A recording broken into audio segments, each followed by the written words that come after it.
আজ আমাদের সারা বিশ্বের জনসংখ্যা প্রায় ৮০০ কোটি, যেটি খুব বিশাল নাম্বার। আর এটি আজ পর্যন্ত এই পৃথিবীর সবচেয়ে হাইয়েস্ট পপুলেশন। মানে পৃথিবীতে আগে কখনো ৮০০ কোটি মানুষ বসবাস করতো না। আর এত বিশাল জনসংখ্যা তৈরি করে পৃথিবীর অনেক ধরনের সমস্যা। জলবায়ু পরিবর্তনের মতো বিশাল সমস্যা মানুষের দ্বারাই উদ্ভব হয়েছে। এছাড়াও খাদ্যের অভাব, পরিষ্কার পানির অভাব, ন্যাচারাল রিসোর্সের অভাব সবগুলো মানুষের দ্বারাই ঘটেছে। এই জনসংখ্যার কারণেই অনেক ধরনের রোগ ব্যাধি, বড় বড় যুদ্ধ, অ্যাক্সিডেন্ট ইত্যাদি ঘটেছে। মানে এক কথায় আপনি মানুষের জনসংখ্যাকে সকল সমস্যার মূল বলতে পারেন। তাই পৃথিবীর অনেক দেশের সরকার এই জনসংখ্যাকে নিয়ন্ত্রণে রাখার চেষ্টা করছে। কারণ যেমনটি বলেছি যে অতি জনসংখ্যা অর্থাৎ ওভার পপুলেশন আমাদের পৃথিবীর সবচেয়ে বড় সমস্যা। ডাব্লিউএইচওর একটি তথ্য অনুসারে আমাদের পৃথিবীতে 20 শতক শেষে অর্থাৎ 2100 সালে প্রায় 1100 কোটি মানুষ বসবাস করবে। কিন্তু বর্তমানে ডাব্লিউএইচওর এই ভবিষ্যৎবাণী কিছুটা ভুল হতে দেখা যাচ্ছে। কারণ বর্তমানে বিশেষজ্ঞরা বলছেন যে ভবিষ্যতে ওভার পপুলেশন না, বরং আন্ডার পপুলেশন হবে বিরাট সমস্যা। আন্ডার পপুলেশন মানে পৃথিবীর জনসংখ্যায় বিশাল একটি ড্রপ দেখা যাবে। হ্যাঁ, 1960 শতকে আমাদের পৃথিবীর অ্যাভারেজ বার্থ রেট ছিল প্রায় 4.5, মানে একটি নারী প্রায় 4.5টি শিশুকে জন্ম দিত। কিন্তু বর্তমানে এটি 2.3 এসে পৌঁছেছে। যদি পৃথিবীর জনসংখ্যা সমান সমান রাখতে হয় তাহলে 2.1 জন্মহারের প্রয়োজন হবে। আর বর্তমানে এই জন্মহার 2.1-এর খুব কাছাকাছি চলে এসেছে। ইভেন অনেক দেশে তো এর নিচেও চলে গেছে। 2020 সালে ঘটা একটি গবেষণা অনুযায়ী আমাদের এই পৃথিবীর জনসংখ্যা কখনো 1000 কোটিতে পৌঁছাতে পারবে না। মানে সরাসরি ডাব্লিউএইচওর করার এই এস্টিমেটকে ভুল বলা হচ্ছে। কারণ বর্তমানে আমাদের পৃথিবীর জনসংখ্যা কমতে দেখা যাচ্ছে। আর অনেক গবেষণা অনুযায়ী 2060 শতকে জনসংখ্যার এই নিম্নগতি আমরা সরাসরি দেখতে পারবো। যেটি বলছিলাম যে পৃথিবীর অ্যাভারেজ বার্থ রেট 2.1-এর নিচে চলে গেলে পৃথিবীর জনসংখ্যা দ্রুত কমতে থাকবে। আর বর্তমানে থাইল্যান্ড, চায়না, জাপান, ইটালি, গ্রিসের মতো দেশে বার্থ রেট খুবই পড়ে 1.5-এ এসে পৌঁছেছে। আর দক্ষিণ কোরিয়ার মতো দেশে তো এটি 0.78 পর্যন্ত নিচে পড়ে গেছে। মানে এইসব দেশের জনসংখ্যা খুব দ্রুত কমছে। ইভেন আফ্রিকা, যার ওভারঅল বার্থ রেট খুব বেশি, কিন্তু আফ্রিকার কয়েকটি দেশেও জন্মহার খুব দ্রুত কমছে। একটি ধারণা অনুযায়ী 2100 সাল পর্যন্ত আমাদের পৃথিবীর মোট 93টি দেশের বার্থ রেট 2.1 থেকেও নিচে পড়ে যাবে। আর একটি ভয়াবহ ধারণা বলে যে 2055 সালে আমাদের সারা পৃথিবীতে মাত্র 280 কোটি মানুষের অবস্থান থাকবে। মানে আজকে যেই জনসংখ্যা শুধু ভারত ও চীনে বসবাস করছে, ভবিষ্যতে এটি হবে সারা পৃথিবীর জনসংখ্যা। মানে বুঝে নিই, মাত্র 30 বছরের মধ্যে পৃথিবীর জনসংখ্যা 800 থেকে মাত্র 280 কোটিতে পৌঁছে যেতে পারে। যেটি বোঝায় যে আন্ডার পপুলেশন ভবিষ্যতে কত বড় সমস্যা হতে পারে।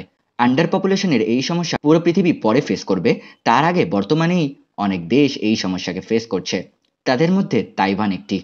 বর্তমানে তাইওয়ানের বার্থ রেট মাত্র 0.87 এসে পৌঁছেছে। তাই তাইওয়ান এই বিষয়টা নিয়ে খুব চিন্তিত এবং নিজের জনসংখ্যা বৃদ্ধি করতে এবং মানুষদের বেশি বাচ্চা জন্ম দিতে ইন্সপায়ার করতে এখন পর্যন্ত এই দেশটি প্রায় $3 বিলিয়ন খরচ করেছে।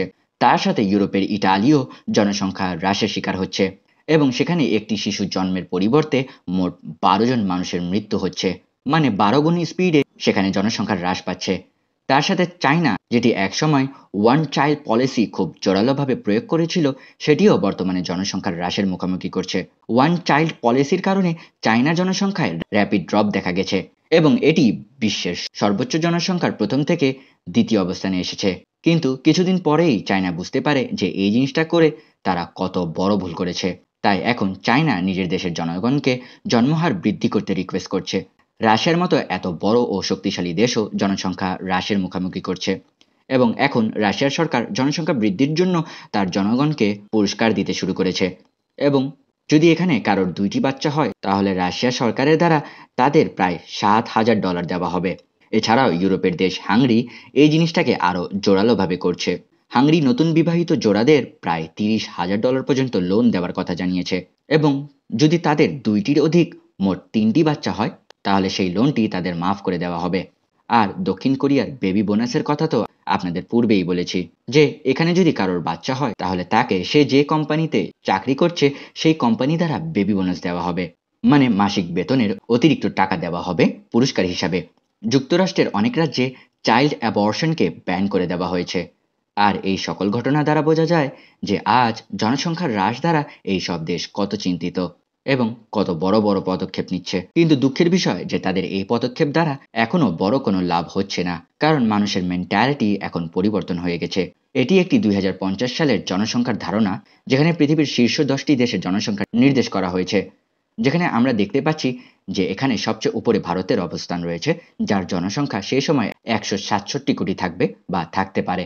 দ্বিতীয় অবস্থানে রয়েছে চায়না, যার সংখ্যা থাকতে পারে 131 কোটি। তৃতীয় অবস্থানে নাইজেরিয়া জাম্প করবে এবং তার জনসংখ্যা সেই সময় 37 কোটি হবে।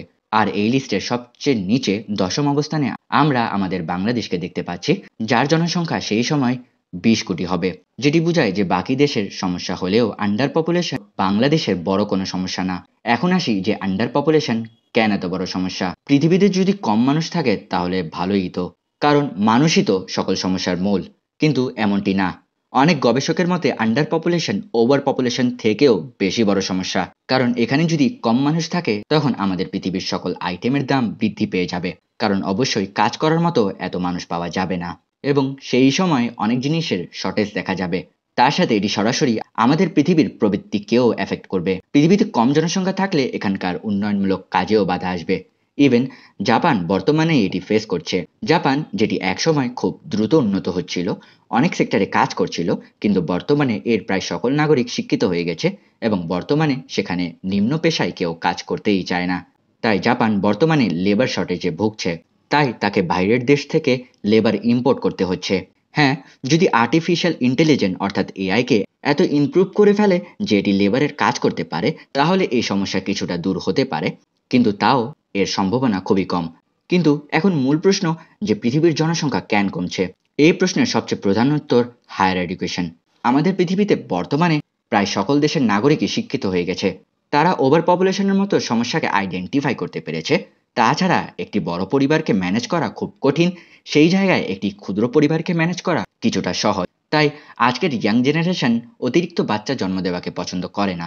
2010 সালে যেখানে একটি পরিবারে মোট 7 জন সদস্য থাকতো, সেখানে 2030 সালে এই সংখ্যাটি পড়ে 4 জনে এসে যাবে, যেটি বোঝায় যে বর্তমানে ছোট ফ্যামিলিকে কত পছন্দ করা হচ্ছে। তার সাথে জনসংখ্যার হ্রাস হওয়ার যেটি আরও প্রধান কারণ, সেটি হচ্ছে শিক্ষিত নারী। বর্তমানে নারীরাও খুব শিক্ষিত হয়েছে এবং নারী পুরুষ সমতার কারণে এখন তারা পুরুষের মতো অনেক ধরনের সুযোগ সুবিধা পাচ্ছে। মূল কথা, এখন শুধু বাচ্চা পালন করা নারীদের কোনো কাজ না, বরং এছাড়াও তারা অনেক জায়গায় ক্যারিয়ার গড়ছে। জনসংখ্যার হ্রাস পাওয়ার আরেকটি কারণ হচ্ছে বাচ্চা পালার এক্সপেন্স। বর্তমানে একটি বাচ্চাকে ছোট থেকে বড় করতে প্রচুর পরিমাণে টাকা ইনভেস্ট করতে হয়, যেটি বর্তমানের মন্দা যুগে করা খুব কষ্টকর। বিশেষ করে বাচ্চাকে পালার এই খরচাটা যেহেতু দক্ষিণ কোরিয়া ও চীনে সবচেয়ে বেশি রয়েছে, তাই এই দুই জায়গায় আমরা জনসংখ্যার খুব দ্রুত ড্রপ দেখতে পাচ্ছি। তাই তারা এখন জনসংখ্যার হ্রাসের সমস্যা ভুগছে এবং এটিকে রিকভার করতে অনেক ধরনের পদক্ষেপ নিচ্ছে, যেমন পুরস্কার দিচ্ছে, কিন্তু অনেক গবেষকের মতে এটি করে কোনো লাভ হবে না। আর মানুষকে তার নিজের ইচ্ছাই তার ফ্যামিলি প্ল্যানিং করতে দেওয়া উচিত। তাদের মতে যদি আন্ডার পপুলেশনকে আসলে ট্র্যাকল করতে হয়, তাহলে বেকারত্ব হ্রাস করতে হবে, চাকরির সুবিধা বাড়াতে হবে, পেইড লিভ বাড়াতে হবে এবং চাইল্ড কেয়ারের সুবিধা বাড়াতে হবে। তবেই এই জায়গায় কিছু গ্রোথ দেখা যাবে। আপনি জনসংখ্যার হ্রাসের এই সমস্যাকে কী রূপে দেখেন তা অবশ্যই কমেন্ট বক্সে জানাবেন। ভিডিওটি দ্বারা যদি সামান্য কিছু জানতে পারেন তাহলে অবশ্যই ভিডিওটিতে একটি লাইক করে চ্যানেলটি সাবস্ক্রাইব করে আমাদের সাথে যুক্ত হন ভবিষ্যতে আরও এইরকমই তথ্যমূলক ভিডিও দেখার জন্য।